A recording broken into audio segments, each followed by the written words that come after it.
Hello बच्चों, आज मैं आप लोगों को एनसीईआरटी की एक्सरसाइज 10.4 बताऊंगा, जिसमें क्वेश्चन 1 दो सर्किल से रिलेटेड है।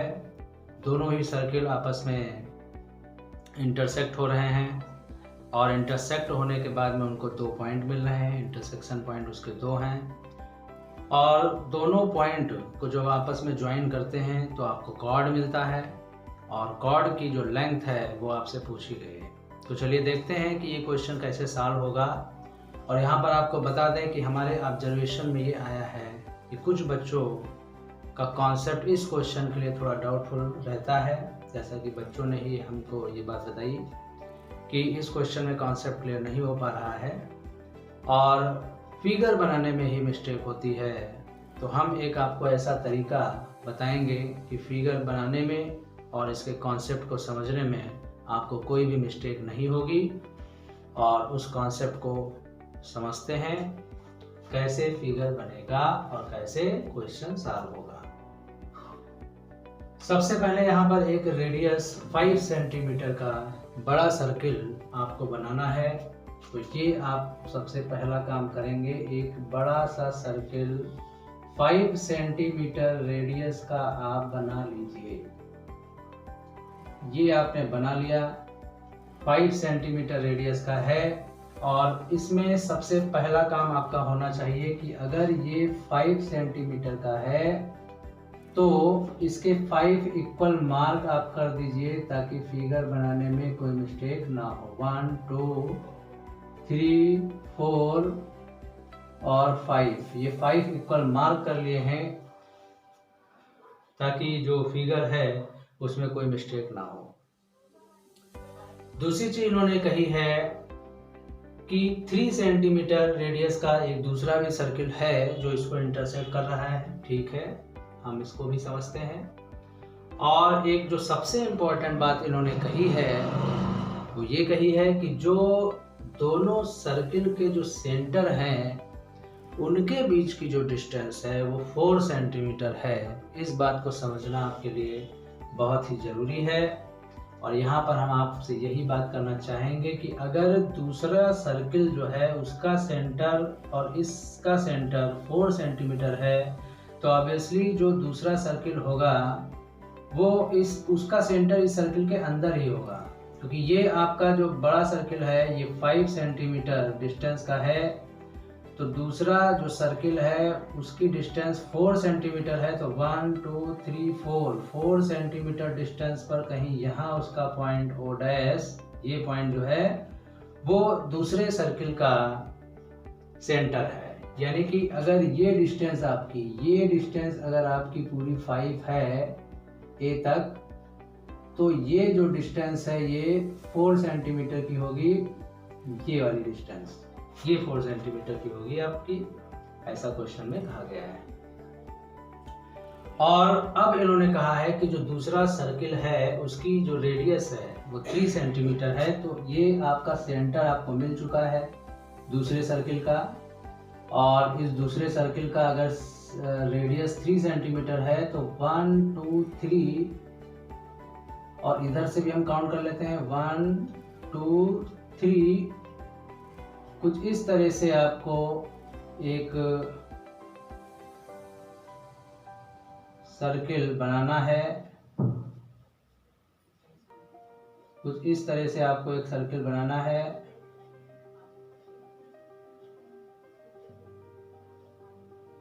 कुछ इस तरह से आपको एक सर्किल बनाना है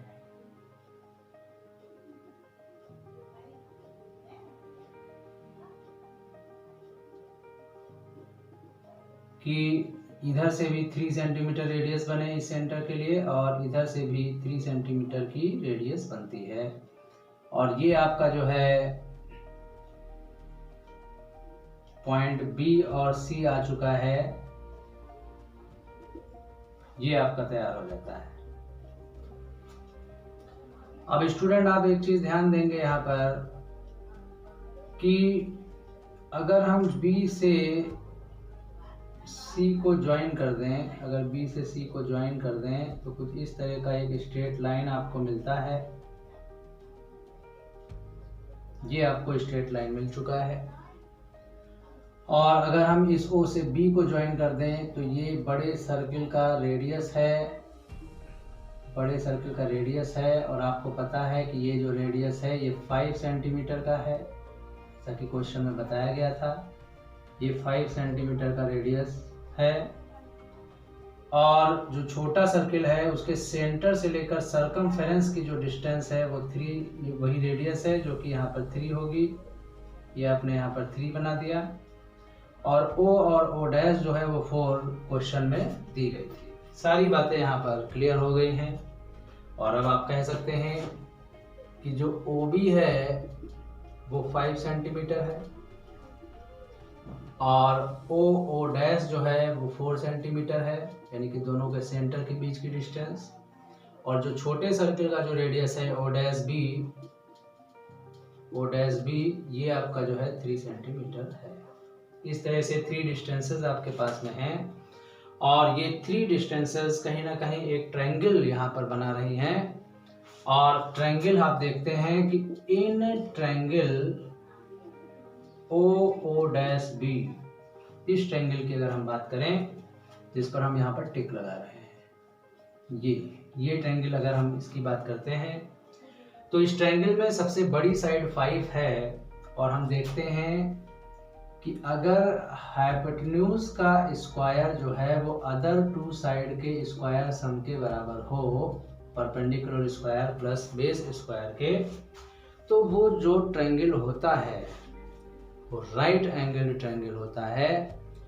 तो यहाँ पर जो सबसे बड़ी साइड है जिसको हम 5 कहते हैं उसका स्क्वायर किया और बाकी दोनों साइड 4 और 3 थी, तो 4 का स्क्वायर प्लस 3 स्क्वायर किया तो 25 इक्वल टू 16 प्लस 9 और 25 इक्वल टू 25। यानी कि ये जो ट्रायंगल की साइड्स हैं वो पाइथागोरस थ्योरम को फॉलो कर रही हैं। और जो ट्रायंगल पाइथागोरस थ्योरम को फॉलो कर लेता है वो राइट एंगल ट्रायंगल होता है।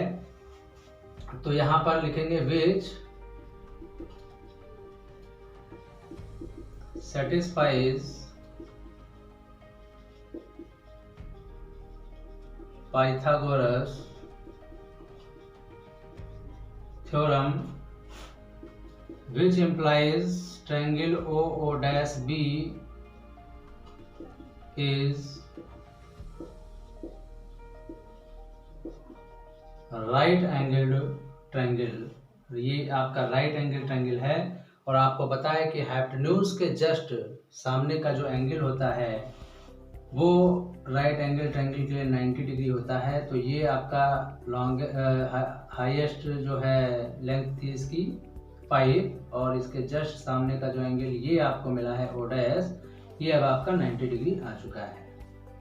तो which implies angle BO'O is 90 degree, ये आपका राइट एंगल आ चुका है। चलिए एक बात क्लियर हो गई है। और ये जो BC है ये इसमें कॉर्ड है। हम आपको ये बताना चाहते हैं कि सर्किल के सेंटर से अगर एक परपेंडिकुलर ड्रॉ किया जाता है और वो परपेंडिकुलर कॉर्ड पर हिट होता है तो कॉर्ड को 2 बराबर भागों में बांटता है। इस चीज का ध्यान रखिएगा। ये एक थ्योरम स्टेटमेंट हम आपसे बता रहे हैं कि सर्किल के सेंटर से परपेंडिकुलर अगर ड्रॉ होता है, यहाँ पर आप देख चुके हैं कि ये आपका 90 डिग्री है। सेंटर O से ये जो लाइन आपको इधर दिख रही है इंटरसेक्ट होती हुई O से O' तक ये जो लाइन गई है ये परपेंडिकुलर लाइन मानी जाएगी। और परपेंडिकुलर लाइन जो है वो कॉर्ड को 2 इक्वल पार्ट में डिवाइड करेगी। तो यहाँ पर हम लिखेंगे since OO' is perpendicular to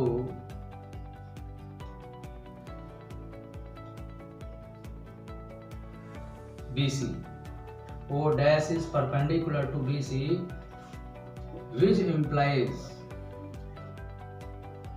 BO' equal to O' C। क्योंकि अगर जो लाइन पर सेंटर से परपेंडिकुलर जो है इंटरसेक्ट करती है कॉर्ड को, तो कॉर्ड को 2 इक्वल पार्ट में डिवाइड करती है। तो कॉर्ड के जो ये दोनों पार्ट हैं वो आपस में इक्वल है। तो अगर ये पार्ट 3 है तो ये भी 3 होगा, विच इम्प्लाइज कि जो BC है वो आपका किसके बराबर है, यहाँ पर BO डैश पार्ट और प्लस O डैश C। जब BO डैश और O डैश C को आप मिलाएंगे तभी आपको BC यानी कि टोटल जो कॉर्ड है उसकी लेंथ आपको मिलेगी। और BO डैश जो है वो आपका 3 है और O dash C BO dash के बराबर ही था, इस रिजल्ट से आप देख पा रहे हैं। तो 3 + 3 आपका 6 सेंटीमीटर है और 6 सेंटीमीटर जो है वही इस कॉमन कॉर्ड की लेंथ होगी, ये आप जो है समझेंगे।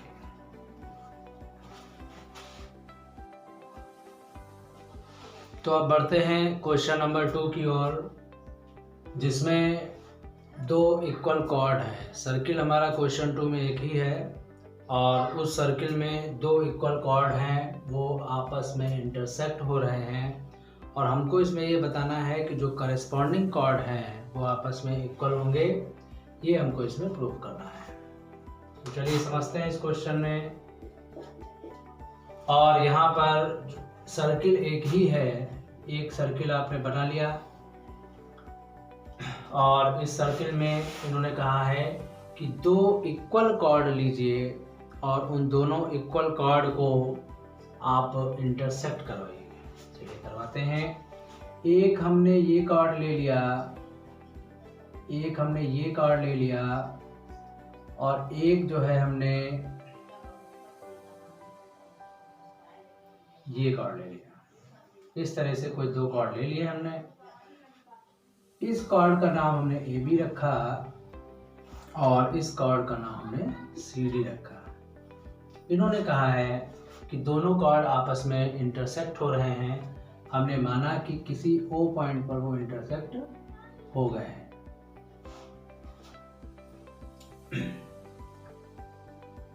इसके बाद आप समझिए कि जो सेगमेंट्स आपको कॉर्ड के मिले हैं, कॉर्ड के सेगमेंट देखिए, आपके पास AB एक कॉर्ड था और एक कॉर्ड आपके पास CD था। दोनों कॉर्ड आपस में बराबर हैं। AB के जो सेगमेंट आपको मिलते हैं, AB के जो सेगमेंट मिलते हैं वो AO और BO मिलते हैं, AO और BO। और CD के जो सेगमेंट पार्ट मिलते हैं वो आपको CO और OD मिलते हैं। इस चीज़ का ध्यान रखिएगा आप।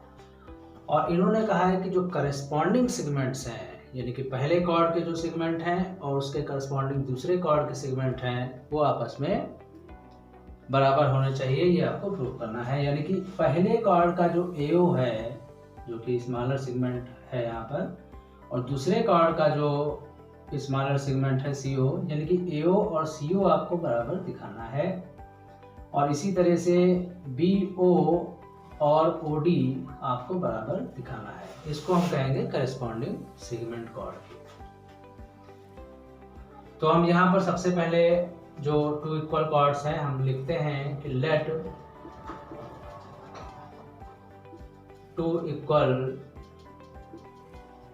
Chords AB and CD, 2 equal chords AB and CD हम लेते हैं यहाँ पर। और करस्पॉन्डिंग सेगमेंट्स जो है वो यहाँ पर हम पहले डिसाइड कर चुके हैं। तो हम यहाँ पर डायरेक्ट यही लिखते हैं। हमको क्या प्रूव करना है? टू प्रूव दैट, हमको जो इसमें प्रूव करना है, टू प्रूव दैट कि जो करस्पॉन्डिंग सेगमेंट हैं AO जो है वो हमको CO के बराबर दिखाना है और जो BO है वो हमको यहाँ पर OD के बराबर दिखाना है। ये चीज़ हमको यहाँ पर दिखानी है। तो इसमें पहला काम हम क्या करेंगे, एक कंस्ट्रक्शन करते हैं। यहाँ पर कंस्ट्रक्शन इस तरह से यहाँ पर होगा कि सर्किल का सेंटर जो है वो आपने C यहाँ पर मान लिया है और इस सेंटर से, सपोज दैट ये आपका सर्किल का सेंटर है, इस सेंटर से पहले कॉर्ड पर एक परपेंडिकुलर ड्रा होगा जिसको आपने CM कहा, और दूसरे कॉर्ड पर भी एक परपेंडिकुलर ड्रा होगा जिसको आपने CN कहा। ये चीज़ आप ध्यान रखेंगे। तो यहाँ पर आपको कंस्ट्रक्शन लिखना होगा, ड्रॉ CM परपेंडिकुलर AB, ये आपने लिखा, और जो दूसरा आपने परपेंडिकुलर ड्रॉ किया है CN, ये दूसरे कॉर्ड CD के परपेंडिकुलर है, ये परपेंडिकुलर आपने ड्रॉ किया है। और इसके बाद O और C को भी आप ज्वाइन कर दीजिए, तो ज्वाइन OC आपने लिखा। इस तरह से ये जो 3 कंस्ट्रक्शन इसमें आपने किए हैं, वो तीनों कंस्ट्रक्शन करने के बाद आप देख पा रहे हैं कि 2 ट्रायंगल्स आपको दिख रहे हैं। तो हम उन दोनों ट्रायंगल्स से कुछ रिजल्ट निकालने की कोशिश करेंगे। यहाँ पर in triangle OMC and triangle ONC, इन दोनों ट्रायंगल में अगर हम देखें कुछ कांग्रुएंसी क्राइटेरिया लगाकर एक यूजफुल रिजल्ट लाने की कोशिश करेंगे, और वो यूजफुल रिजल्ट जो है वो उसके करस्पॉन्डिंग सेगमेंट को इक्वल दिखाने के काम आ सकता है। चलिए देखते हैं करके। यहाँ पर इन दोनों ट्रायंगल की अगर हम बात करें तो दोनों कॉर्ड आपस में इक्वल हैं। पहली बात यह है कि यहाँ पर AB और CD दोनों कॉर्ड आपस में बराबर हैं, और जो 2 कॉर्ड अगर आपस में बराबर होते हैं तो सेंटर से उनके बीच की जो डिस्टेंस होती है वो बराबर होती है। तो यहाँ से जो रिजल्ट हमको मिलेगा कि AB और CD 2 इक्वल कॉर्ड हैं, तो सेंटर से जो वो इक्वी डिस्टेंट होते हैं, मतलब कि CM जो है वो CN के बराबर होगा। और दूसरी चीज है, आपने कंस्ट्रक्शन में 90 डिग्री तो कंस्ट्रक्ट ही किया है, तो सबसे पहले हम ध्यान देते हैं कि एंगल M और एंगल N ये आपस में बराबर होंगे, और रीजन आप लिख देते हैं बाय कंस्ट्रक्शन।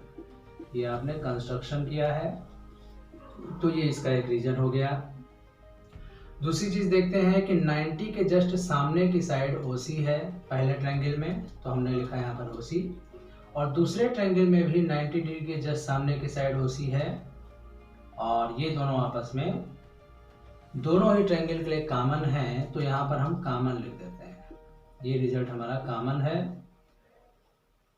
और एक साइड पहले ट्रायंगल में जो MC है या CM है वो दूसरे ट्रायंगल में CN के बराबर है, और इसका रिजल्ट है since AB equal to CD, कि जब कॉर्ड बराबर हैं तो सेंटर से वो इक्वल डिस्टेंस पर होंगे, यानी कि सेंटर से M की डिस्टेंस और सेंटर से N की डिस्टेंस भी आपस में बराबर होगी। तो यहाँ पर आपने देखा कि एक जो है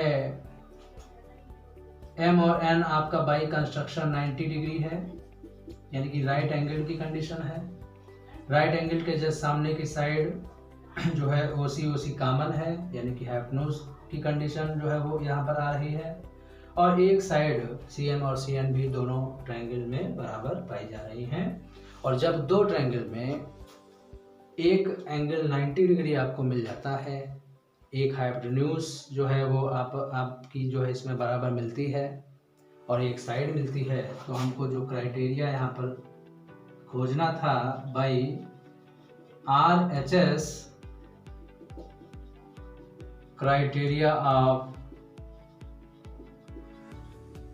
कांग्रुएंसी, by RHS criteria of congruency triangle OMC congruent हो जाएंगे ONC के, और कांग्रुएंट होने से जो हम रिजल्ट निकालना चाह रहे थे कि हमारा जो OM है उसके करस्पॉन्डिंग पार्ट्स, क्योंकि सेगमेंट से रिलेटेड क्वेश्चन पूछा गया है, सेगमेंट से रिलेटेड पूछा गया है, तो हम जो सेगमेंट जो आ रहे हैं ट्रायंगल में वो हम जरूर बराबर दिखाएंगे कि OM और ON जो है ये रिजल्ट हमारा बराबर आ गया है बाई CPCT, यानी कि corresponding part of congruent triangle.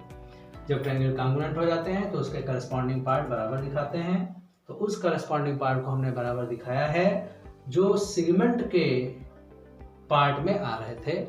तो OM और ON जो है वो आपका रिजल्ट यहाँ पर आ चुका है, जिसको हमने इक्वेशन 1 का नाम दिया है। ये हमारे रिजल्ट को लाने में थोड़ा हेल्प करेगा।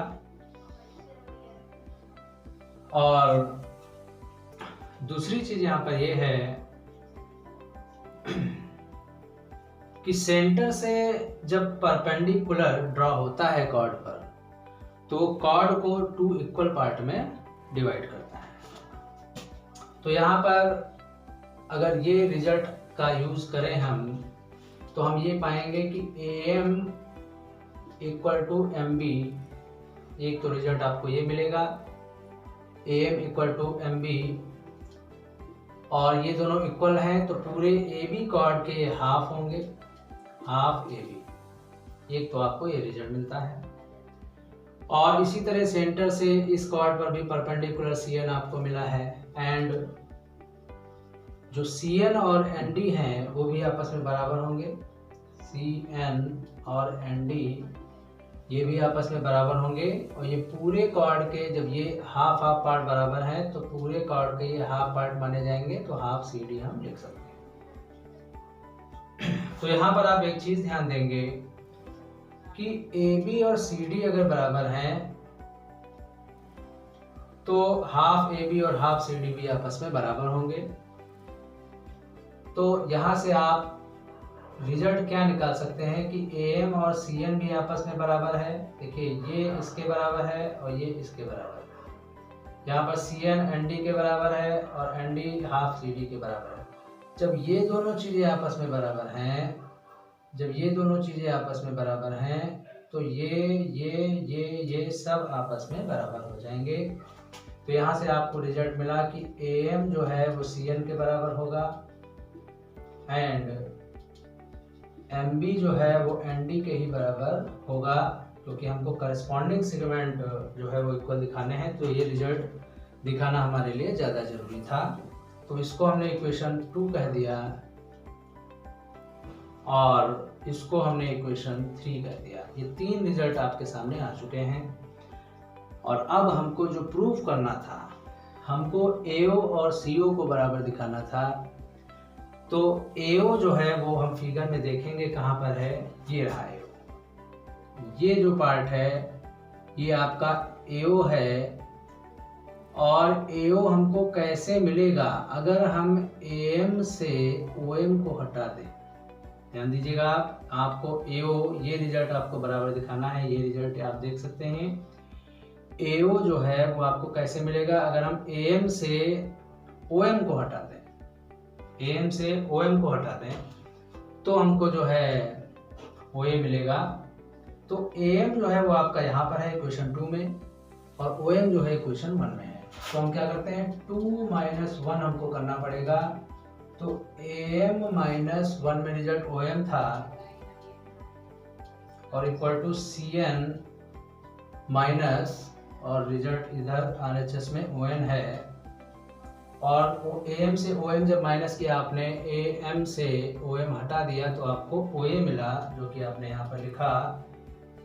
और CN से ON हटाना है, CN से ON को हटा दिया तो आपको CO मिलता है।